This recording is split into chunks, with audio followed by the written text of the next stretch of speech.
Bonjour à tous, je suis Laure Giraudet du blog lauregiraudet.fr. Être bien avec soi-même et vivre pleinement sa vie.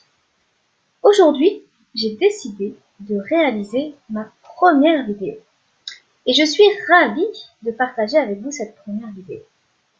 Alors c'est tout naturellement que pour cette première vidéo, m'est venue l'idée de parler de la zone de confort. Et cela tout simplement puisque en faisant cette première vidéo, eh bien je sors de ma zone de confort. Alors, qu'est-ce que la zone de confort? Alors la zone de confort, c'est l'endroit où tu te sens bien. C'est un endroit où tu ne prends aucun risque. C'est une zone que tu maîtrises complètement. Et c'est plutôt agréable d'y rester, étant donné que tu t'y sens bien. Alors on parle tout le temps de sortir de la zone de confort. Alors pourquoi en sortir puisque tu t'y sens bien? Alors, il est important de distinguer trois zones. Il y a au centre d'un cercle ce que l'on appelle la zone de confort. Lorsque l'on s'en éloigne, on va être dans la zone dite de challenge. Et lorsqu'on s'éloigne encore plus loin, on a un troisième cercle qui est la zone de panique. Alors, l'idéal est d'être dans la zone du milieu, c'est-à-dire la zone de challenge. La zone de confort est confortable, agréable, mais c'est un endroit où on stagne, c'est-à-dire que l'on ne progresse pas, on n'évolue pas, on ne grandit pas. En ne prenant aucun risque, on est certes en sécurité, et c'est tout à fait normal de vouloir la sécurité puisque la sécurité fait partie des besoins fondamentaux de l'être humain. Donc c'est normal de vouloir y rester. Mais on prend le risque de ne pas progresser et de ne pas grandir. La zone de panique, qui est la troisième sphère, est l'endroit où on a voulu sortir de sa zone de confort, mais on a été trop vite, on a été trop loin. Du coup, on se retrouve un petit peu paniqué. Et quand on panique, on se fige, on est tétanisé et on n'avance plus. Donc cette zone va être contre-productive. Donc l'idéal, c'est de viser la zone du milieu, c'est-à-dire la zone de challenge. Alors cette zone, c'est aussi la zone des défis. C'est la zone où on va chaque jour effectuer de nouvelles choses. On va faire tous les jours de nouvelles expériences, faire des choses ou avoir des comportements que l'on n'a jamais fait d'habitude. Alors comment sortir de cette zone de confort? Tout simplement en passant à l'action. Pour sortir de cette zone de confort, il faut agir. Alors il ne s'agit pas de faire des grands pas et de se retrouver dans sa zone de panique, mais faire chaque jour des petits pas qui vont nous faire pousser les limites de notre zone de confort. Ça peut être par exemple, lorsque tu pars en vacances, tu choisis une destination où tu n'as jamais été. Lorsque tu vas au restaurant, tu peux choisir un plat que tu n'as jamais goûté.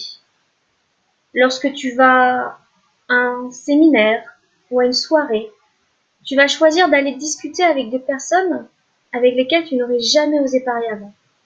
Donc c'est tous ces petits pas qui vont te faire sortir de ta zone de confort et te faire aller à la rencontre de ta zone de challenge. C'est dans cette zone que tu vas rencontrer, que tu vas créer de nouvelles opportunités. Alors il est important d'aller dans cette zone, même si ça fait peur, même si ça t'oblige à faire des efforts, il faut que tu comprennes que c'est important de le faire, car c'est dans la zone de challenge que tu vas pouvoir progresser, que tu vas pouvoir grandir.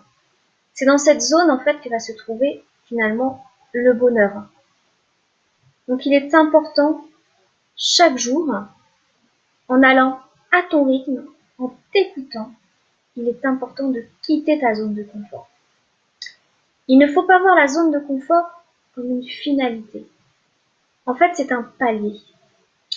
Il faut que tu comprennes que ta zone de confort d'aujourd'hui, en réalité, hier, c'était une zone de challenge, ou voire même une zone de panique.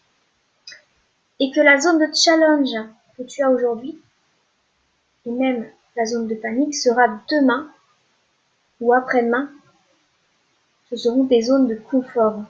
Donc la zone de confort est une zone intermédiaire, un palier qui, au fur et à mesure, est de plus en plus haute. En fait, on pousse ses limites. Ce qui est panique pour toi aujourd'hui sera demain un confort.